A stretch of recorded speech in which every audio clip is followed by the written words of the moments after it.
ജയിലിൽ ശിക്ഷ അനുഭവിക്കുന്ന തടവുകാർക്ക് പരോൾ നൽകാൻ തുടങ്ങിയാൽ ജനങ്ങൾക്ക് നീതിന്യായ സംവിധാനത്തിലുള്ള വിശ്വാസം നഷ്ടമാകുമെന്ന് ഹൈക്കോടതി. പിറന്നാളിനും കുട്ടികളുടെ പേരിടലിനും ചോറൂണിനുമൊക്കെ തടവുകാർക്ക് പരോൾ നൽകിയാൽ ജനങ്ങൾക്ക് നീതിന്യായ സംവിധാനത്തിലുള്ള വിശ്വാസം നഷ്ടമാകുമെന്നാണ് ഹൈക്കോടതിയുടെ വിലയിരുത്തൽ.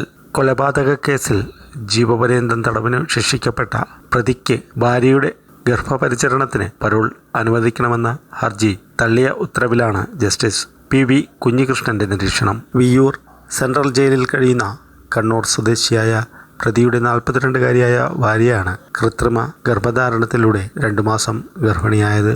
ഏറെ മാനസിക സമ്മർദ്ദം അനുഭവിക്കുന്നതിനാൽ ഭർത്താവിൻ്റെ പരിചരണം അനിവാര്യമാണെന്ന് കാട്ടി പരോളിനായി ഹൈക്കോടതിയെ സമീപിക്കുകയായിരുന്നു. ഭാര്യയുടെ ഗർഭകാല പരിചരണത്തിനായി തടവുകാരന് പരോളിന് അർഹതയില്ലെന്ന് കോടതി പറഞ്ഞു.